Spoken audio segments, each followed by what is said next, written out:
and talk about marketing, fundraising, and tell you a little bit more about Community Boost. But this is awesome. Like, what a great group. I love how you have all like a similar mission but different, but getting together to share those ideas and take what's working really well for your organization and bring that to others. So yeah, let's get into it. I ultimately want to map into like Q&A as much as possible. I think that's where the most value is for the group.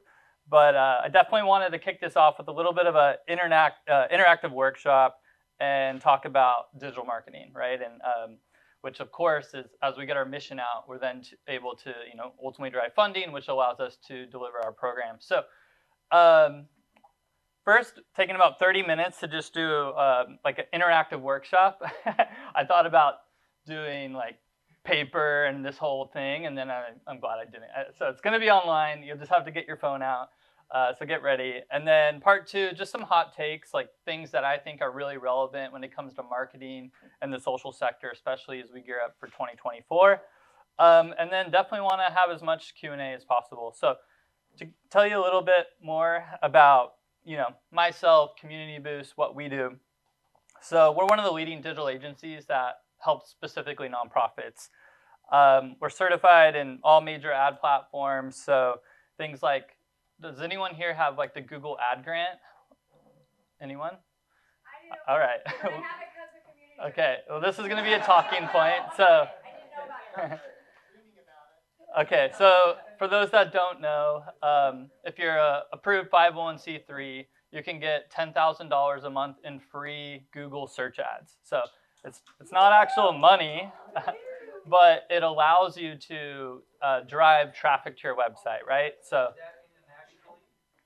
yes, many countries, not every country, but many. So we could talk about where your organization's at. But yeah, it's not just U.S. charities, it's global. And so just to clarify, that's basically, again, the Google ad grant. Happy to share more information about it, but it's 10 grand in free search ads, right? So if we Google something like surf charities near me or something like that, volunteer at a surf organization, you can use that to rank on the first page of Google and get those visitors to your site. So anyways, that's kind of what we became known for, but we do a lot more than that. So we do Google Ad Grants Management, lots of meta advertising on Facebook, Instagram, Microsoft Bing ads, and then we're trusted by hopefully many of the nonprofit brands Charity Water, Cancer Research Institute, Goodwills, Humane Societies. Really, like we're serve all sizes and all sectors of the social space, but that's our niche is nonprofits. So our mission is to empower social ventures changing the world. We've raised $100 million in our 12-year history through the channels we've managed, and we've served over 1,000 nonprofits, or about an 81-person team. And as I mentioned, we started with ad grants, but today we're really a full-service agency. We have our accelerator program as well, which is what ISTO is a part of. And we also really pride ourselves on, yes, it's cool to help hundreds of nonprofits every year, but it's cooler if we can educate and help tens of thousands. So we do things like our Nonprofit Marketing Summit, which is coming up March 5th to 7th. It's virtual. I'll tell you a little bit more about that. Nonprofit Marketing Club. We have a Nonprofit Ad Day. We have Facebook groups of 22,000 plus members and all sorts of stuff. So check us out. And as I mentioned, we host the largest nonprofit conference in the world. So it's the Nonprofit Marketing Summit. It's free to attend. And I'm really excited. I don't know if have you heard of Dan Pelota? He did a famous TED Talk that went really viral about how the social sector needs to improve and be more sustainable. And he's going to keynote. So it's going to be really cool. That's in March. So more to come on that. That's a little bit about us. Again, we have a lot of momentum. And again, my name's Cameron. Outside of Community Boost, I've recently moved to Puerto Rico about a year ago. I love it here. So bienvenidos for visiting. This is my fiance. She wanted to come by today too. So yeah, outside of that, we love the beaches. Really into skiing too in the winter. And yeah, wedding planning is my biggest new hobby. So it's quite busy. And these are some pictures here in Puerto Rico. So if you have any questions, I'm happy to answer. We live in Aguada, so it's just south of here. All right, so I won't make you all introduce yourselves. It sounds like you had the opportunity to really get to know each other. But why I have the group, I'm curious, like, anyone willing to share, like, what are some of your biggest marketing challenges? Ultimately, how can I, provide some of the most value? But yeah, go ahead. I think one for me or us is understanding how to one condense like what information do potential donors want to know, what do potential participants want to know, maybe community partners. At the beginning, I just thought like it's just the same thing, right? I just tell everyone the same thing, and I was told that's not right. Yeah. Like shift kind of based on your audience. Yeah, no, but like we kind of know, yes, we need to communicate differently, but how do we do that, right? Like, how do we create our individual personas and communication tracks? Yeah, go ahead. I'm pretty much a techno geek, but I can tell you the technology between Facebook, Meta, and Instagram is just so damn complicated between pages and profiles and how you interconnect those and how you start registering as a nonprofit and showing up on the Instagram nonprofit list. Mm-hmm. There's just not a lot of really good information. And then if you don't see what they're telling you, just Google and try to understand how to do it. It's all changed. Like nothing ever stays the same when you try to get the help. Oh, and it sucks, and there's no customer support. Right. Yeah, I definitely feel your pain, but yeah, that is rough. We can dive more into that too. But anybody else want to share? Yeah. I think what I find is that it's hard to find time. I know what I want to do. I know what I can do, but I'm so involved in running operationally on the ground. This is part, and you never get to it. And it takes so long. When I try and go and do it, because I'm not an expert and because I'm learning as I go, it takes so long. And then I put it off again for another 3 weeks or months. I'm back doing my stuff on the ground. I go back to it and I've forgotten all. I start again. So you never get anywhere. How do you get from that stage to finding someone maybe like you guys or someone that can do it for you and save you time and therefore generate the money, but without it costing us a fortune in the beginning? Right. Yeah. No. Great point. Right. And like, how do we resource it? Right. Volunteer, vendor, full-time employee. Yeah. So a very similar question is like, if you don't want to outsource it, like, how do you build the confidence you're going to get return on that time invested, and then kind of in the future being more efficient in that time use to get more return? Yeah. I'm very interested in that kind of question. Awesome. Yeah. Well, we'll get into all that, and I kind of wanted to, I think we can learn a lot from like where each other are at. So I'm gonna try this. I've never tried this before at a workshop, but we're gonna go for it. Actually, let me present real quick. 1 second. I'm supposed to click this button. All right. Sorry, this is a new program I just got. All right. But this is going to make it interactive, and we can kind of in real time see people's questions and answers. So, okay, so this should load. All right, so if you go to either hit this QR code if you're up for participating, or go to slido.com and enter that code. I think the QR code is going to be the easiest. Give everyone a moment. But we're just going to go through about 10 questions and see where we are all at in our marketing, journey. And then from there, we also are going to compare that to some of the larger sector data and benchmarks. All right. Honest answers. Okay, so first question. People are already active. I love it. So how do you feel about your marketing? We got really sad face, neutral face, happy face, and hard eyes.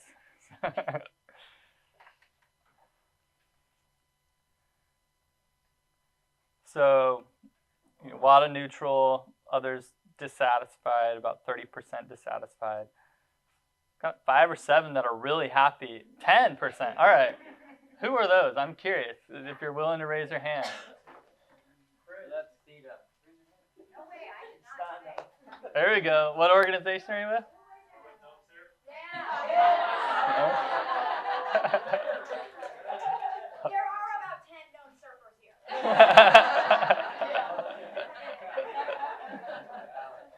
All right. Cameron, that would be one organization out of the 50. No, it's awesome.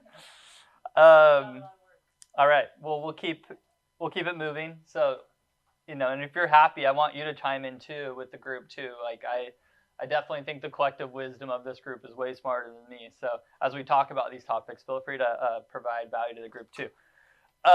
Okay, so next question or statement is we leverage digital marketing to achieve the following goals. So what is your focus with your marketing? We have fundraising, brand advocacy. Is the app still working? Okay.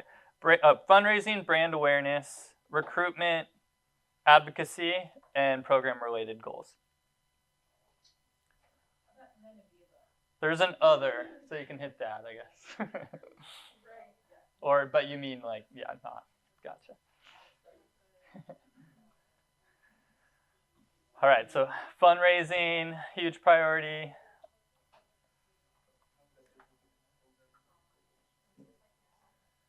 Program-related goals for me is like you're trying to drive like beneficiary engagement or trying to think, right? Like if you're a nonprofit that, like people signing up for your programs, for example, people to maybe learn more about your specific therapy.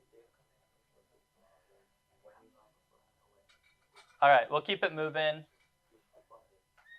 We regularly use the following marketing channels. So select all that apply. I think this screen looks a little differently, but email marketing, social media, social advertising, which is like Facebook ads, SMS or like text messaging platforms to your constituents or supporters, publication, just like getting on, partner websites, stuff like that.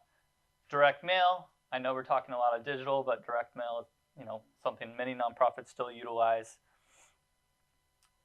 Influencers marketing, I think especially in the surf space, there's a lot of potential for that.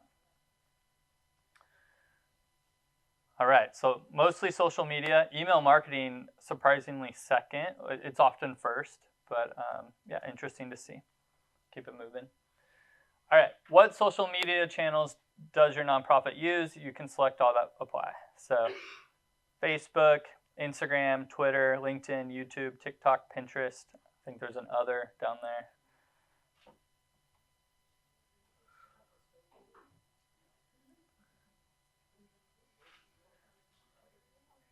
Lots of Instagram.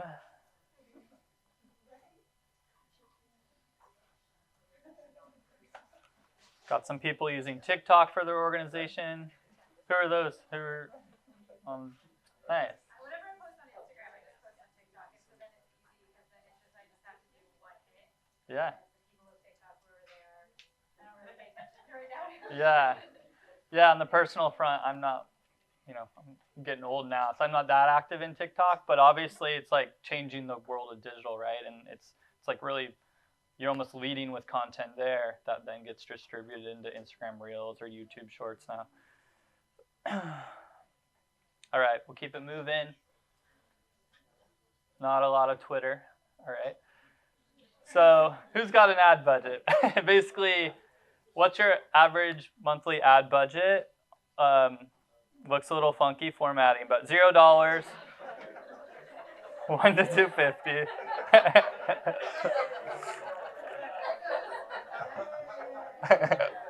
There we go. We got a few people coming in.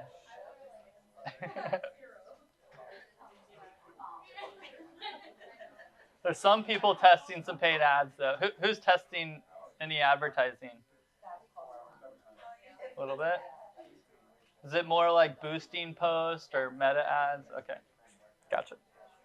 All right, keep it moving. So when it comes to marketing, what's your biggest marketing challenge? Is it limited time, limited budget, effective storytelling, staff turnover, you just can't keep anybody in to do it? Yeah, we're picking one here. If you had to pick one. Outdated technology, just, struggling with your tech stack. The lack of knowledge about certain therapy. billion, you have to educate a whole market, right? Yeah, because we come from the Netherlands, people don't understand surfing. Yeah. That's a challenge, yeah. Yeah, it's the biggest challenge that we have. Yeah. So that's almost mixing in with like how do we tell that story, right, in a compelling way, and how do we get people to watch? All right, budget and time. This definitely maps to what the industry and nonprofits period feel. Okay, just a couple quick last ones. Our organization uses AI tools to support our marketing efforts. No or yes? If you use Canva, you use AI. Yeah. If you use Canva, you're using AI. If you use Grammarly, you're using AI. Yeah. Don't be saying no. I don't see We got people using AI more.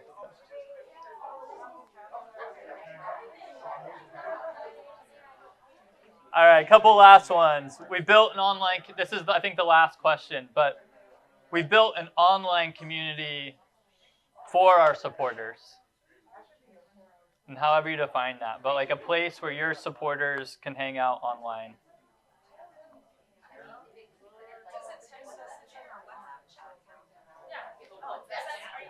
I mean, if you feel you have community and that works, yeah. That's not just email, but yeah, that's. It's curious, real quick. Does anyone feel they have like their online community going like really well, like very engaged? I just would love to check it out, honestly. All right. Okay. So, we got one more. Does your organization have a recurring giving program, or meaning like you're really pushing for people to give monthly?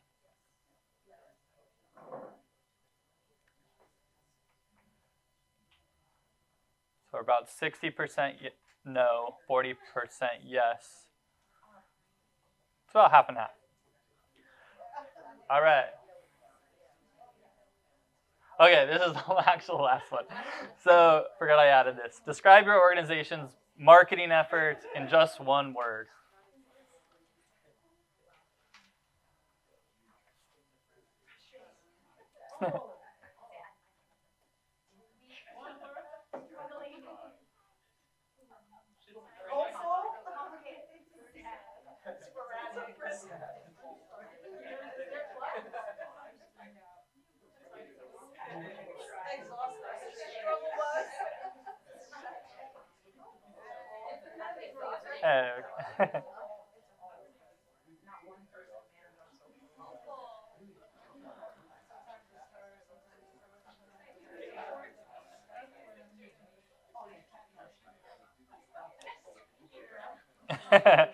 All right. Well, hopefully we can at least get some direction in the next 45 minutes and infuse some positivity because, I believe we can. So thanks for participating and doing that with me. It's the first time we've ever done that. So, all right. But I just wanted to open it up to the group. Like, what are some of your biggest takeaways, if any, from what your colleagues or peers said?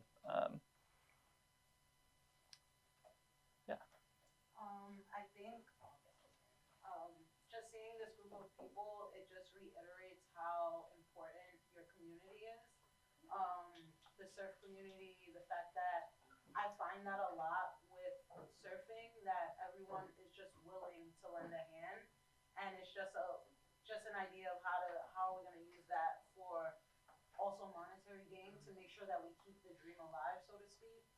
But I appreciate things like this. I think more of things like this will help the community not only grow, but be super connected and not have anyone kind of just doing it on their own.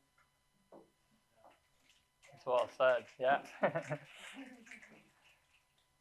Yeah, I mean, I think that's super important, right? Like, everyone's mission is similar but different, but there's so much collective learning here. And if we can crack the funding code and the sustainability code, then we can, scale the mission and scale the impact and do the life-enriching and life-saving work that you guys really are doing every day. I'm going to hit some of the acceleration report, too, to just show you all kind of what we pulsed in the overall industry with some of the very similar questions. So this is a report. We run a community boost You can download it. We're going to run it annually, or we do. And basically, it's a lot of marketing, a lot of development, executive directors, and it's organizations you can kind of see, right, from emerging organizations upwards to, enterprise or doing more than 25 million a year. So it's definitely represents the entire sector. We had about 1,200 respondents. This is a little bit tough to see, but basically we asked what's your most important channel, right? And email marketing, social media were high. I think one thing that's different with this group is I'm pretty sure social media looked higher than email, and for most organizations still lean on email as like the top channel that drives revenue. And then you can see everything, but we'll send you this deck too if you ever want to look at it. You guys had Instagram as your top social channel. This had Facebook. I think Instagram makes sense a lot for this market, so I don't think there's nothing wrong, but it's just kind of pointing out the observation. Similar, we had about 26% of the report really trying TikTok, which was, as you can imagine, a huge jump from 2022 to 2023, and we had about 20% doing TikTok here. Monthly ad budgets. I mean, this is just industry data, so I think like basically ad budgets have been going up year over year for a lot of reasons. One, I think digital ads can work once you have a strong offer and story and kind of validate that outside of your inner closest supporters and are really trying to go to market. But I also share this data too because there's lots of ways you can use it potentially, right? Like, all right, going to your board, things like that to make the case for certain testing and innovation. And then the top challenges of the sector. So very similar to what this group said. Limited budget, limited time, number one.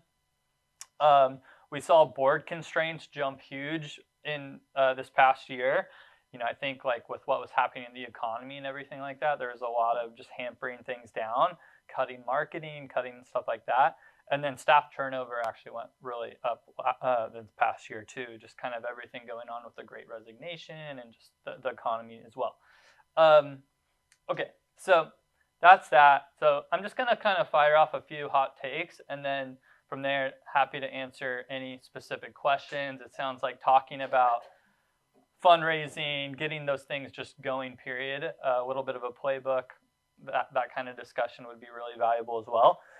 But the first hot take when it comes to marketing that I wanted to just share is to stop taking less than the minimum effective marketing dose. And what I mean by this is that there's kind of this bell curve when we think about our marketing efforts. And just because we try something doesn't mean it doesn't work, right? So we have to go from this minimum effective dose into the sweet spot. So if you're sending out a newsletter once a month, right, and you're like, no one's engaging or it's not working, right, it's because you're only doing it once a month. Or if you're only posting on a certain social channel once a week and it's not really working, right, because it just takes the consistency, especially on social media. So we have to cross that threshold in the sweet spot, right? Or if we try to boost a Facebook post and we're not really seeing results, we have to bet a little bigger to some degree to make that work. But the good news is and also, I don't even know where the science has come from, but I do believe in the philosophy, right? If you've ever heard of that rule of 7, where it takes, from a marketing perspective, somebody has to see something 7 times for them to convert. I don't know if there's any data around that. I feel like a harder ask probably takes more than that, and an easier ask takes less. But what I do believe is that as humans, we associate frequency with trust, right? And so the more we see a brand, the more we see a story, the more we're gonna likely take action and be involved. And I think that also applies here. When it comes to marketing, we just have to figure out a way to do more. And then the good news though is this sweet spot is massive. If you have a really strong recurring giving program that works and converts, I haven't really seen an organization that has a positive ROI on ads really hit a place where they're in diminishing returns online, to be honest. Number 2, I know we're kind of in year end right now. Who's actually doing any sort of year-end fundraising? I was curious. Got a few of us, right? Anyone doing any like Giving Tuesday promotions? Cool. How's it been going? Mixed. I get it, right? And I just want to say, like, as we prepare for next year, the hot take here is year-end fundraising. It starts in like September. From a planning perspective, from warming up our constituents, it's not something we can just turn on. And so these are the phases we use at Community Boost for year-end fundraising, right? And year-end's important. I mean, I think it's over 30% of nonprofit revenue comes in December, and it's like 11% of that is in the last 3 days of the year. I'll show you data, but basically December 31st is the highest fundraising day of the year. Giving Tuesday is now number 2. And so this is how we do it. We like, phase 1 is around October. We are pre-wiring new donors with like new meta ads, social media, and we're also running literally ads that are just saying thank you. And they're acknowledging the impact we've had this year, and we call them these gratitude campaigns, but they actually drive giving. But they're not hard asks. It's just like showcasing the impact we've had that year. And then in phase 2, so that's like the pre-wire. That can go for a month or however long you want. And then phase 2 is like Giving Tuesday to about December 20th. And so Giving Tuesday is a big kickoff moment for a lot of year-end campaigns and the days leading up to it, right? It's all kind of mirrored together now with Black Friday and Cyber Monday and whatever is going on. It's getting crazy. But this is kind of Giving Tuesday. We feel that initial inertia, and then that middle. Yeah, go ahead. Is it accurate that Giving Tuesday has kind of gone down in regards to giving? No, it's gone up. I mean, year over year, Giving Tuesday overall industry revenue it's going up. In my opinion, like I remember when it first came out, I was a little hesitant, but it is a moment. It's a movement. It's growing. You said it perfectly. We utilize it as kind of like the kicking off of the end of year giving, and it's been most efficient that way as opposed to like a huge main platform for it, and then it turns into like Letdown Wednesday. Sure. Yeah. I think the biggest misconception about it is it's like this huge day for new donor acquisition. It's more of like a moment for our supporters to that have already given to like kind of give. And then I love when people get really creative with it, right? Like Giving Tuesday, I mean, the spirit of it is not just about donations. That's obviously what we typically want, but you can do so much with it. It's like, all right, Giving Tuesday, we're going to organize our volunteers and we're all going to go do this, right? Or, we've done campaigns that are just like, we launched a new video and, we might find one major donor, say, hey, would you do something cool? Like, we're going to post this video on social, and for every reshare, will you like donate $10, right? And so it's like we're motivating people to almost take action and like spread our message. And then, you can offer like a matching gift. Also, by the way, matching gifts still work. Like if you can find somebody who is going to donate anyway, and then use that message of like, if you give, your donations doubled basically, like that's still best practice, super common at year end. And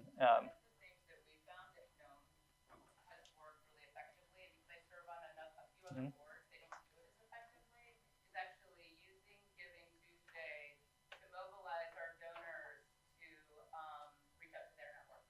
Yeah, that's great. Sort of it's creating almost like it's using that kind of growth, like so thinking about how we're partnering with our donors our private donors in August or September to kind of gear them up, but also to help them then activate their networks for Giving Tuesday.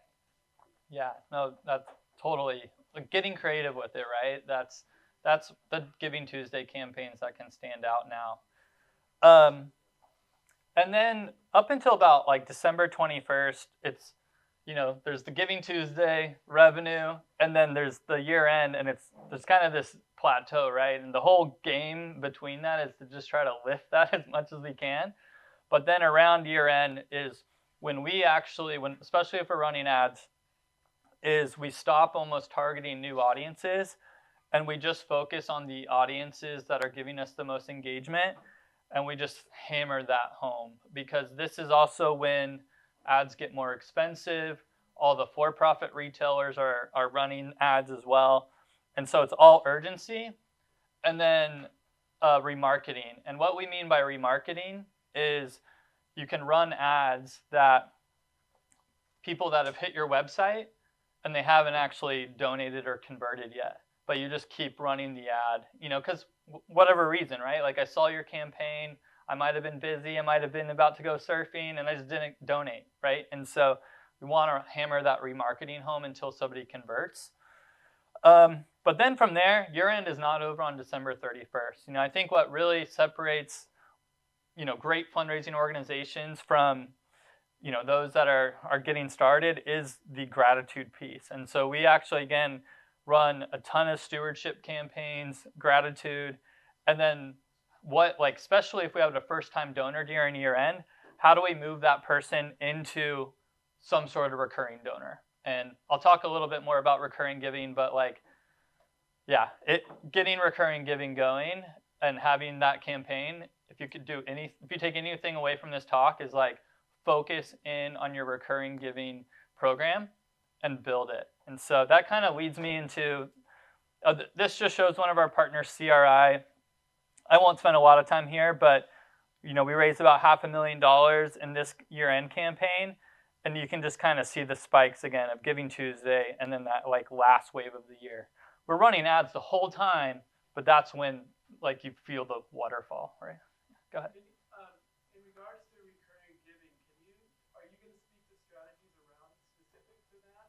Yeah, sure. Mm-hmm. Can I ask that you do? Yeah, exactly. I wanted to make sure that provide the most value. So I'm going to hit a little bit on some community stuff that connects, but let's get into it. Even technology that we recommend, stuff like that. So and this just kind of broke that campaign down by channel. So my last hot take, and then I'll open it up to Q&A, and this kind of connects with recurring giving, but is almost digital marketing of how we define it today. A community boost is dying, and it's all about what we're really calling community first marketing, which I'll explain. So just a quick question, who knows who this person is? All right, there we go, a few people. So if you don't know, this is Mr. Beast. He's a content creator. He has over 215 million subscribers. He earns over $60 million a year. It's worth over $1 billion. He has Beast Philanthropy, which does a ton of impact work. And pun intended, he's a beast of a community builder. And in my opinion, this is where a lot of the internet is going, is in community. And it's one of the things that's most innovative. And when we think about how this applies to the social sector, nonprofits used to be the best at building community, right? That is so why they existed, but sadly are getting left behind a lot digitally and are losing ground on the ability to create meaningful and memorable connections and communities for a lot of reasons, right? People are really tuning into creators. The for-profit world has all this data. They're building community. We're in the subscription-based world now more than ever, and we're used to it, right? And so how does that impact our donation strategies? And basically, marketing and fundraising, it's changing faster, and I know it feels like an unstoppable digital revolution, but this is kind of how I see it, right? Digital marketing is almost this old way, right? Where we're operating very transactionally. Somebody donates, we send them a thank you email. Our marketing is more brand spam and promoting what we're doing. It's about lead quantity, and it's eroding trust to some degree. And so what we're trying to push now is this mindset of community first marketing, where when we're doing marketing, it's about building meaningful relationships. It's about creating value. It's about engaging our audience.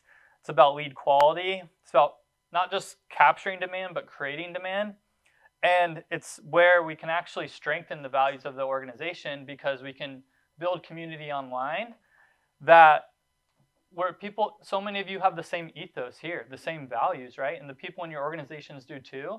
And so how do we like harness that, right? And that's like the $1 million question. And I mentioned Dan Plota earlier, but he has an amazing TED Talk. You should watch it. And then he has a new movie coming out that has come out. It's called Uncharitable. It's incredible. But he states that there's this economic prison that oppresses and suppresses your team in every nonprofit. And this is a whole societal thing that the movie addresses, but doesn't need to be that way.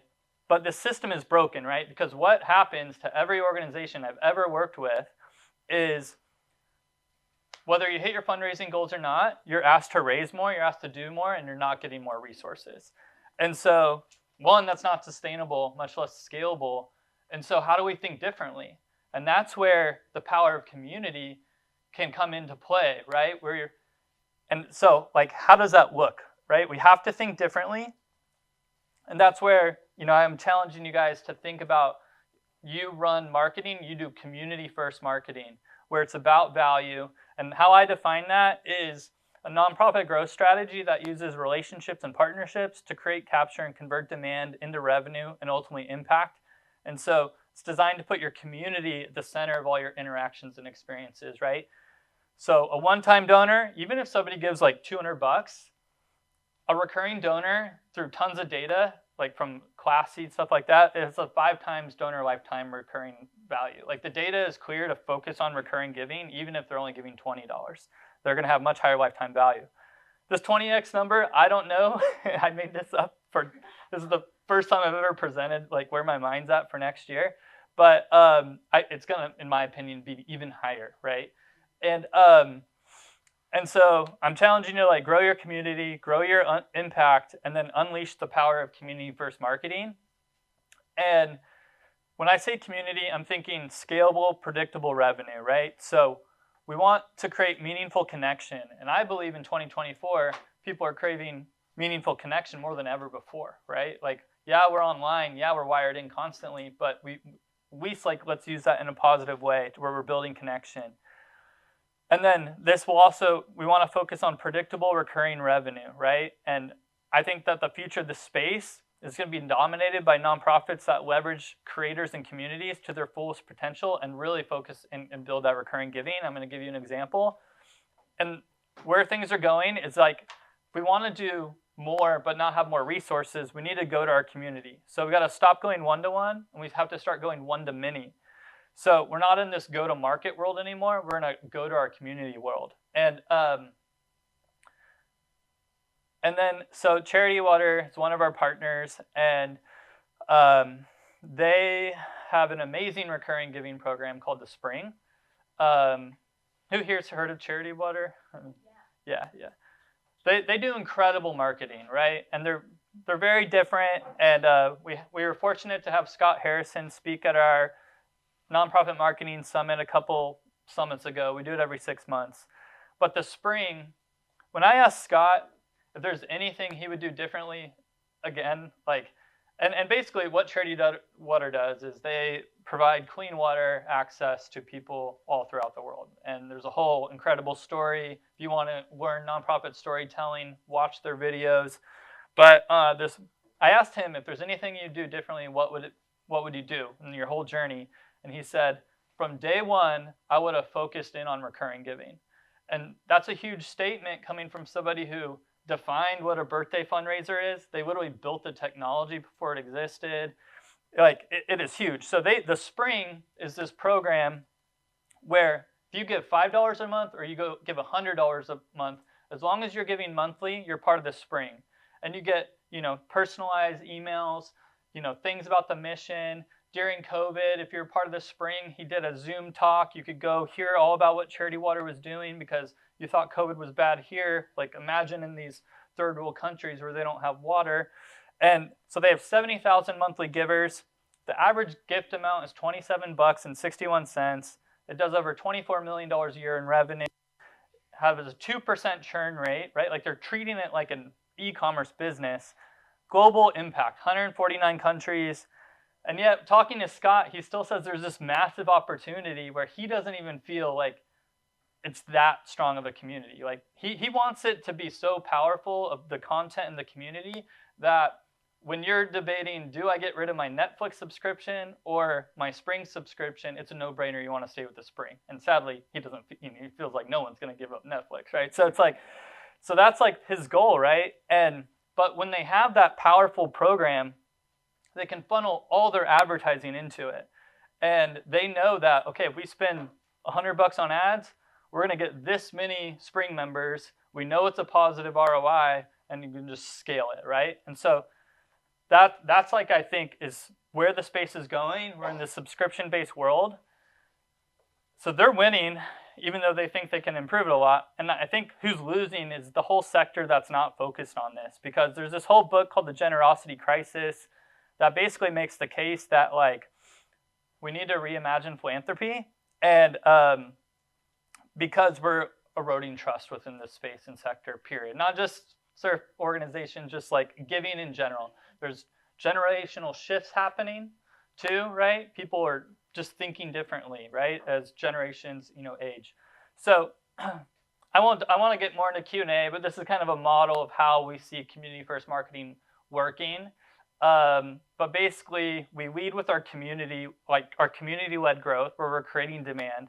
This is, on Facebook, LinkedIn, Instagram. We capture demand with our recurring donors, and whoever's donating regularly, like we put them into the private community and we give them value.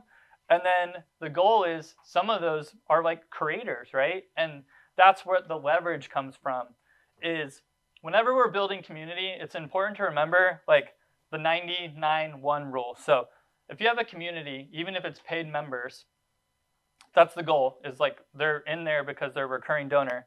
90% are going to just be an observer. They're only going to watch, they're only going to monitor, and that's okay. Like not everyone has to post all the time or be super involved. 9% are engagers. They're going to respond, they're going to comment, they're going to participate. And then 1% are going to be the ones who are your creators. And that's like what you're trying to really harness. They're going to create new content for you. They're going to start fundraisers on your behalf, and they're going to help run the community. And that's, in my opinion, potentially the answer to some of what we're talking about, where we have to do more, but we're not being given more resources.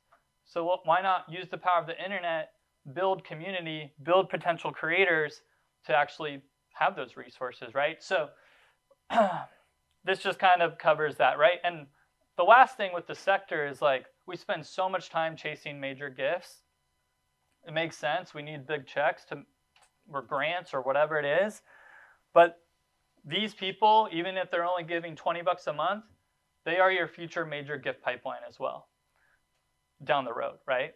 So, all right, I'm going to skip some of this. These are just some of the principles of community first marketing. And so I know that was a lot. I think we have like 20 minutes or something like that, but I'd love to just like get into more Q&A.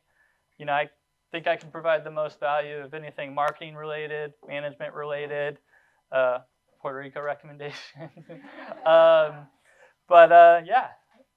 Yeah, go ahead.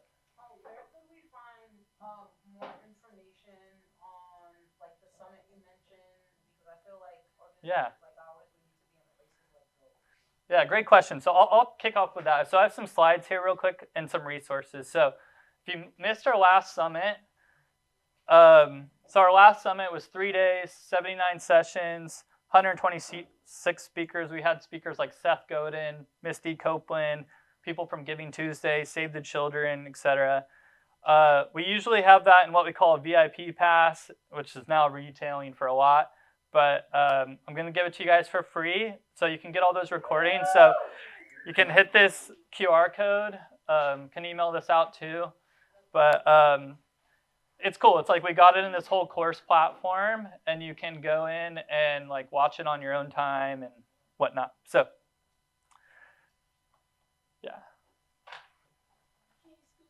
yeah, sure. It's virtual, yeah. So it's online. Oh, that's so cool. Yeah, we are gonna start to do some in-person get-togethers in different cities, but it's designed to be online. So, and then real quick, I did want to promote our next one. So the whole theme is the unthinkable, and you can register for free here. It's March 5th to the 7th. So it's honestly going to be our best one yet. I'm really excited about the speakers and the content so far. So we'll also email that out, and you can also just visit nonprofitmarketingsummit.org. So that's that on the summit. Other questions? Oh, nonprofitmarketingsummit.org. I'll go back. Sorry. The one on March 5th virtual too? Yeah, the summit's always virtual. Go ahead. Yeah. My biggest struggle, like from our company, is that we use the social media to get participants in the program. We have to tell a story, and we have to find people that donate. That mixture, in my sense, isn't working. But I don't know what is the best thing to do. Because without participants, we don't have a program. Without money, we don't have participants. It's like constantly like circling around. Yeah. And I have only one social media platform.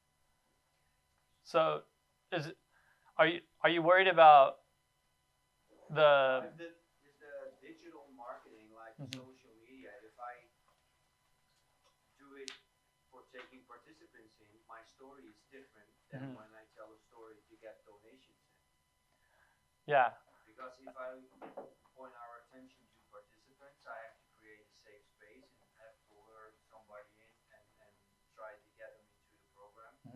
So he feels like, well, this is the place I need to go. But I also use the social media platform to tell unknown people what surf therapy is, and that Holland is actually a country where you can surf and get your therapy in. And then I use the social media platform to reach out to people to make donations to it. Okay, what platform do you primarily use? Mainly Instagram and directly link it into DMs. Facebook. Oh, okay. Yeah, well, my general take is that no one really remembers what you posted yesterday, and that you can have all those messages going like with different content. And obviously, like people also that give, they also do want to see the impact, right? They want to see like what's happening and why and stuff like that. And so, I think a lot for this group too, I did want to kind of circle back to, we're talking about marketing, but we also have to have something to market. And that's where I think kind of, again, nailing your recurring giving program and your community and like what that is critical. I think one of the best donation platforms to consider for recurring giving is this tool called Fundraise Up. It's free. They just take a performance fee. They do focus on bigger organizations.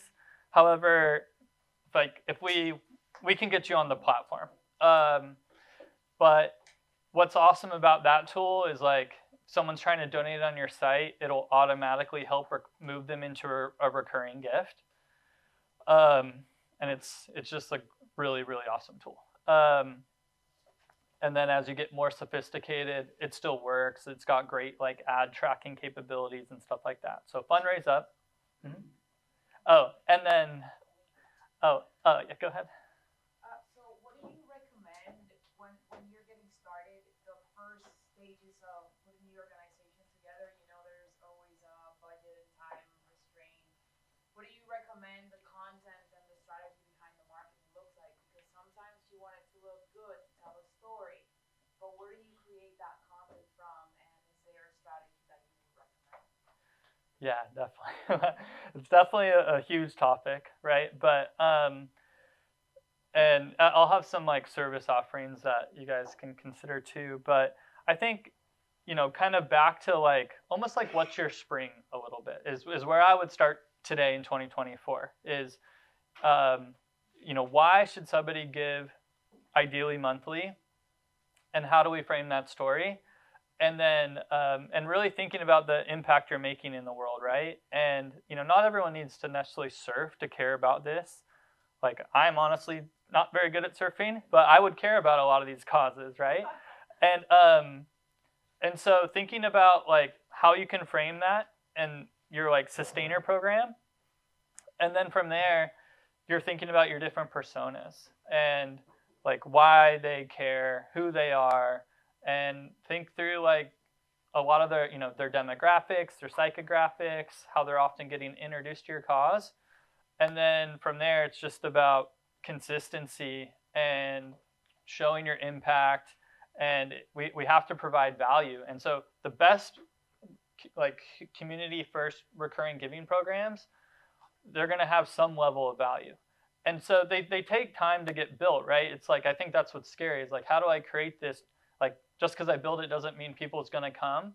So you kind of need to soft launch it, right? So it's like the people that are active in your program, your other supporters, volunteers that might already be, giving, like, get them in there. And when I'm saying community too, like how I picture it for next year for a lot of our clients there's a tool called Circles. It's what we run the nonprofit marketing club on, if anyone uses that. And then there's also a tool called School, SKOOL. I would lean towards Circles, but basically, it's just this place where it's kind of like a Facebook group in a way, where people can go, they can communicate, you can have different like, groups and settings, and you just need to, engage that conversation and give them something different than just your typical message. All right, yeah. We have a particular situation, I'm not sure you can help it, but I want to throw it out there in All right. case you have a magic solution. We work in Nicaragua, which is a dictatorship, which kind of hates nonprofits, so we want to hide. Wow. We don't say publicly we're a nonprofit, and we use surfing a little bit as we use surfing as a tool to empower girls, but we use that also as a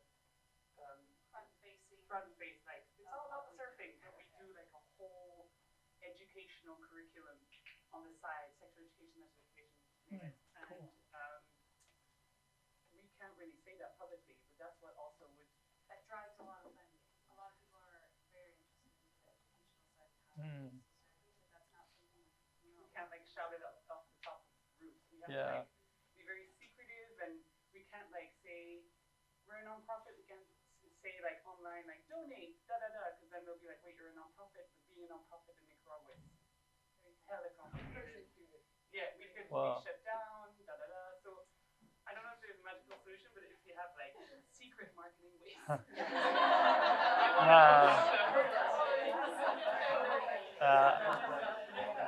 mean, that's a tough situation. I mean, my gut goes more to like, it's more of a development game as opposed to marketing. When I say development, it's like that typical fundraising playbook of like grabbing coffee with potential donors and having to just build that network a little bit. And development, we didn't even talk development today, right? But like that's a huge part of the game too, of getting some of those initial dollars in for emerging causes. But yeah, I if you only have so many resources, I would probably lean into what is working and trying to make donors happen. But you can do like, in a way, like that is a fucking, sorry, that's like a powerful story in its own way, right? Like, and I would like, how do you lean into that, right? You can't share it like maybe publicly within Nicaragua, but if you're on LinkedIn and you're able to DM people, but I'm thinking like DMs, emails, yeah. I was thinking also more email. I use Yeah. Ocean if that helps. I put Ocean on there. Instead of surf therapy, instead of not like being afraid of that, or people looking and saying, no, we can't do that. It's surf therapy. Well, that's just open therapy. Just come to the beach and it's kind of yeah, it's a one-on-one. Yeah, I've been doing it on my computer. Develop a recurring device. Messaging and stuff. Yeah. Nonprofits also have a bad rep. I mean, that's what As far as Oh. dishonest stuff. Yeah. So reoccurring givers is going to Just like repeat. how you're Yeah. like everyone's emails, just like how we can help you, we can help us. 5 minutes. Right. Yeah, I mean, I think it just goes into that, like, yeah, the private email game and all that, and leaning, that's a powerful story, you know, and you just find people to care. Yeah. 5, okay, go ahead. I don't know. Yeah. But like, so I know you are a 501c3 or you're a nonprofit, but like, can you have a fiscal sponsor that's like another, another We have like an country umbrella that, organization that helps us with funding. and they We are a nonprofit in Belgium. and so But we don't say that out loud. we can't. But they could do your fundraising slash. Yeah, but we can't say publicly like We're we're doing all these things. Right. Give us money. Right. Like In Nicaragua. yes. No. Or anywhere. Because if they hear that anywhere else and they know that you're from there, they'll come after you. All right, well, I know we got a couple more minutes. I'm going to wrap real quick, and then if we have time for a couple more questions, but 1 minute. Okay. So basically, there's 3 ways, like if you're interested in working more with Community Boost. So we have a nonprofit marketing club, which is basically a private community and tons of like courses that we've created to like really go into the details of Google ad grants we talked about, or meta ads. Our accelerator program, which is what ISTO is part of. This is where we do, it's like really designed to be really affordable. It's yes, courses, but it's also like office hours. You have coaching, you can do it weekly. And you have a cohort and a group. And then of course we have the full-blown agency. And this is more like when you got your foundation going, you've tested some ads, are kind of working, and you're really wanting to put gas on that. If you're ever interested in talking with our team, my email is cameron@communityboost.org if you want to reach out. I should have put that on here, but you can also schedule time with our team, and they can always tell you about the different ways we can specifically help too. So.